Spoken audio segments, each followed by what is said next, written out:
Listen, it's what happened, of course, on the coast is not only extremely alarming, it's disturbing, unacceptable. Then we are also, as you know, seeing foreign interference. We are seeing Israeli bombardments. They have occupied the new land, which is also contributing to the instability. And they're also saying that they don't want the Syrian caretaker authorities to go into the south. Then, of course, we have the situation in the northeast. No, there is a contact, there is an agreement in principle to deal with that between the authorities in the northeast and the caretaker authorities. That is positive and very important.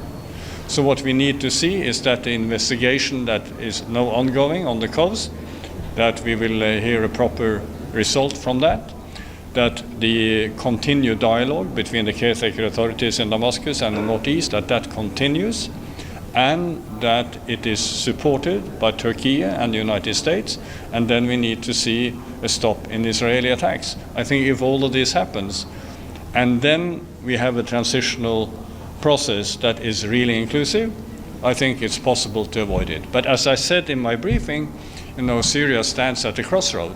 It could go bad, but that should be in no one's interest. And no one can really have an interest in that. So what we need to make sure is that we support what Syria is now trying to do, and that we mobilize real international support behind that, both political and economical. Thank you, Geir. Thank you so much. You have mentioned also in your speech, Mr. Pedersen, that you have shared with the transitional authority the best international practices to guide in the constitution formation, the government formation. What are your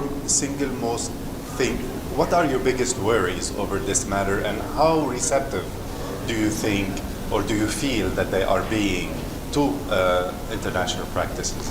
Listen, we have a good dialogue with the caretaker authority on these issues, and of course, no, it is a constitutional declaration that will be for an interim period.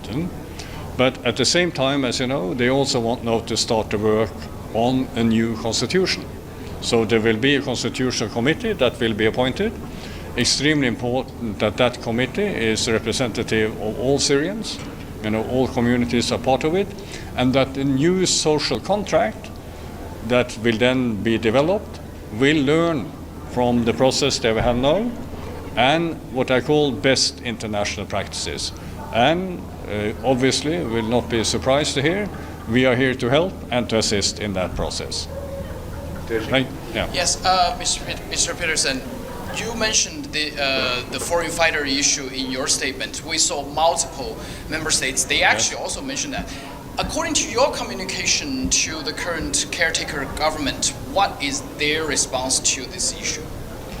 I think the caretaker authority obviously noticed that there was a unanimous statement from the Security Council last week, which also addressed this issue. So this is obviously something I will continue to discuss with the caretaker authorities, and hopefully with the formation of now a new transitional government that we are expecting to take place soon, it will be possible to move that forward in a proper manner. But this is not only linked to this is also linked to what I would call the issue of, the future of the Syrian army and the importance of having a DDR and security sector reform being discussed in a proper manner, as I also mentioned in my briefing. But basically, the caretaker government, they agree that the foreign fighters, they will be, let's say, phased out in the future. No, I think you have to ask them about that. I didn't say that. Thank you very much. Pleasure. Good to see you.